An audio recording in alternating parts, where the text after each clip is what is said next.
c'est quoi ce match? Non, sérieusement, c'était quoi ce match? C'était simplement du bonheur. 95 minutes où c'était que de la régalade. Franchement, il n'y avait que ça. Vous l'avez compris, on va faire le bilan de cette demi-finale et plus particulièrement du match retour entre le Bayern et le Real Madrid. Vamos. Le temps passé, beaucoup de choses ont changé. Qui aurait pu s'imaginer que le temps serait si vite écoulé? On fait le bilan, calmement, se remémorant chaque instant. Parler des histoires d'avant comme si on avait 50 ans. 16, c'est le nombre de finales de C1 que le Real s'apprête à jouer. Et 16, c'est aussi la taille de... ma bite!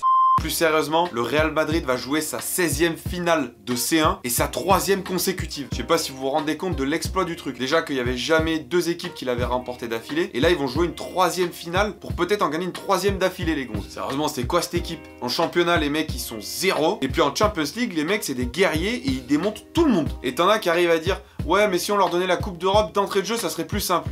C'est chaque année la même histoire avec le Real. Donc chaque année, on peut arrêter la Ligue des Champions, leur donner le trophée, et puis ils le fêtent dès le mois de septembre, et puis on n'en parle plus.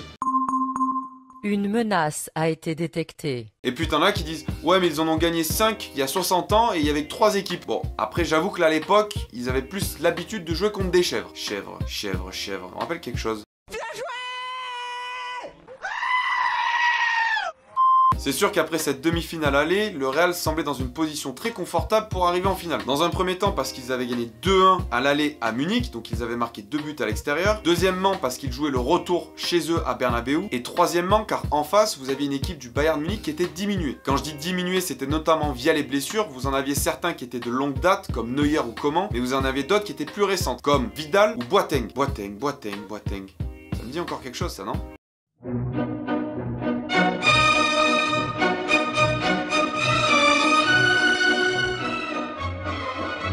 Mais au-delà des blessés, ça reste un match de foot et une demi-finale retour de Champions League. Mais si vous regardez la composition de départ de ces deux équipes, vous vous demandez directement s'il y en a une qui est plus forte que l'autre. Côté munichois, vous aviez un 4-2-3-1 avec comme surprise l'alignement de Thiago Alcantara et de Corentin Tolisso au milieu de terrain. On s'attendait plus à voir Javi Martinez au milieu de terrain qui fait une saison incroyable et surtout des prestations depuis quelques matchs qui sont juste démentielles. Côté madrilène, vous aviez un bon vieux 4-4-2 des familles avec comme surprise Lucas Vazquez aligné arrière droit et Kovacic aligné à la place de Casemiro au milieu de terrain. C'est sûr qu'après avoir vu ces compositions d'équipe, vous dites que là ça va être une bataille clairement tactique et que ça va surtout jouer sur des détails individuels. Forcément on va parler de la boulette de Ulreich, mais qu'est-ce qu'il fait? La passe en retrait, ça fait 60 ans qu'elle n'existe plus. Même moi quand j'étais gardien, je le savais qu'il fallait pas la prendre à la main. Ou du moins quand tu savais pas, fallait que tu dégages. Et bah lui non, lui il hésite entre les deux et il prend un petit pont entre les mains.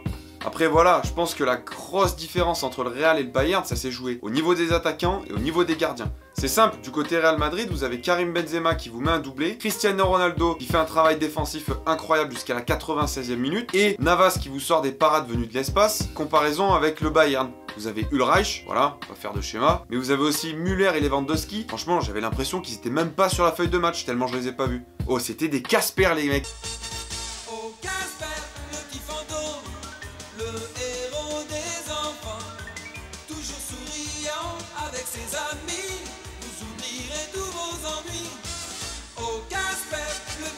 Et puis vous avez des joueurs côté madrilène qui étaient au-dessus du lot. Raphaël Varane défensivement a été parfait, un mur le mec. C'est là où vous vous rendez compte qu'il a progressé. Il y a 4 ans en arrière quand la France avait joué contre l'Allemagne et qu'il se fait manger par Hummels. Et bah là sur le dernier duel vous voyez que Hummels se fait manger par Varane. Hello darkness my old friend, I've come to talk with you.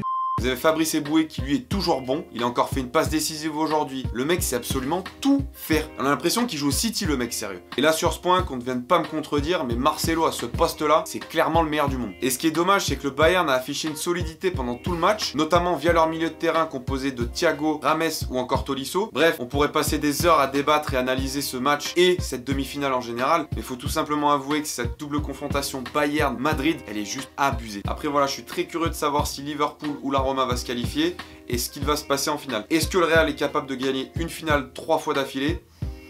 Why not? Quoi qu'il en soit, félicitations aux deux équipes, ils nous ont livré une bataille démentielle pendant 180 minutes. Il y a la demi-finale de la Roma et de Liverpool qui arrive, j'espère que ça va être un match aussi incroyable et peut-être une remontada de la Roma, qui sait. Et puis après ça, il y a la Coupe du Monde qui arrive les gars. On va se régaler. C'est terminé pour aujourd'hui, j'espère que cet épisode vous a plu. Si c'est le cas, n'hésitez pas à me mettre un petit pouce bleu et à me dire pourquoi vous avez aimé cette vidéo.